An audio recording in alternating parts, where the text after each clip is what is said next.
नमस्कार मंडळी, चला पाहूया मजेशीर जोक्स. तो मन धागा धागा जोडते नवा. ती पैसा जोड बावळत पैसा, धागा धागा जोडून काय फाशी घ्यायची आहे काय?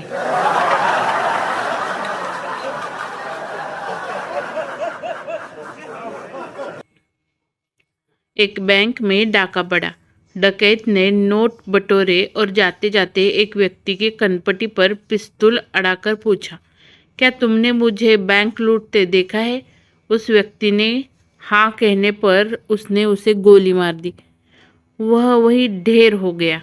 अब वह डकैत संता की ओर मुड़ा और उससे पूछा, क्या तुमने मुझे बैंक लूटते देखा है?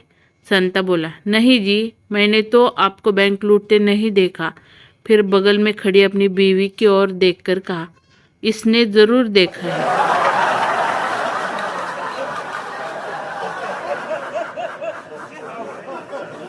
तर मंडळी, तुम्ही जर आपल्या चॅनलवर नवीन असाल तर आपल्या चॅनलला लाईक करा, शेअर करा आणि सबस्क्राईब करायला विसरू नका. प्रेमामध्ये सर्व काही माप असतं, पण पहिलीला सोडून दुसरीला पटवणं पाप असतं.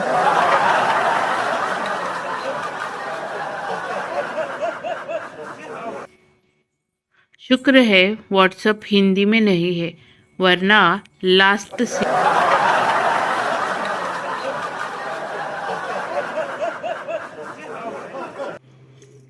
मकान मालिक, पूरे साल तेरी बहुत बहनें आई है.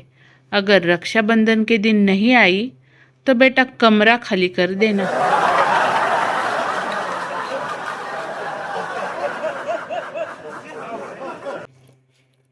भिकारी दाराबाहेर. बाई, जरा खायला देता का?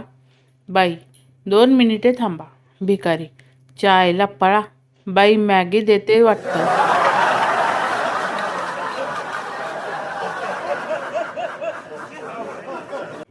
नवरा, आणलीस ना साडी? उरलेले पैसे दे पाहू परत. बायको, इश्य, अहो मी 500ची साडी पसंत करून त्याला 2000ची नोट दिली तर तो म्हणतो सुट्टे पैसे नाहीत, 2000ची साडी घ्यावी लागेल. मग माझा नाईलाज झाला.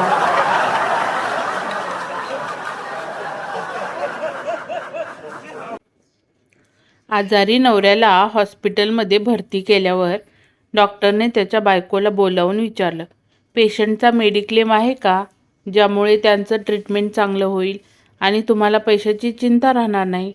बायको, डॉक्टर साहेब, इलाज विलाज मेडिक्लेम सोडा. LIC 2 करोडची आहे, त्यावर लक्ष द्या.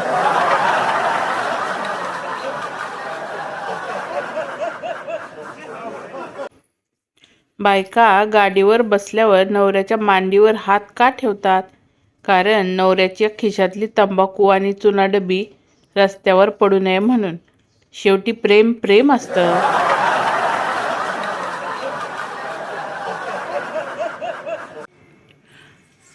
पहिले मला घरचे बाहेर फिरायला कुठेच जाऊ देत नव्हते. मग मी आता सरकारी नोकरीचा फॉर्म भरतो आणि दरवेळी वेगवेगळी परीक्षा सेंटर निवडतो.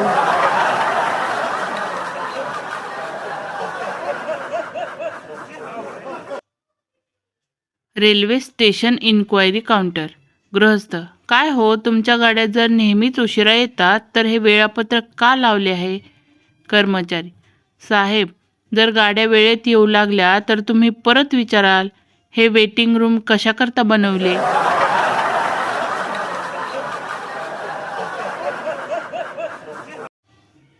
भाजी खरेदी करताना बायकोचं नीट निरीक्षण करा. ती उचलते भेंडी, दर विचारते मेथीचा आणि विकत घेते बटाटा.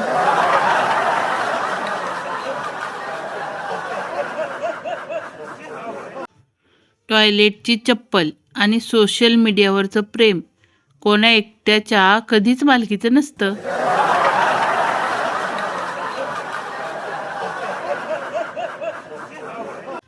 तर मंडळी, कसे वाटले तुम्हाला हे भन्नाट विनोद? हे नक्की कमेंट बॉक्समध्ये कमेंट करून सांगा आणि आपल्या चॅनलला लाईक करा, खूप जणांमध्ये शेअर करा, जेणेकरून हसण्याचा आनंद सर्वांना मिळेल.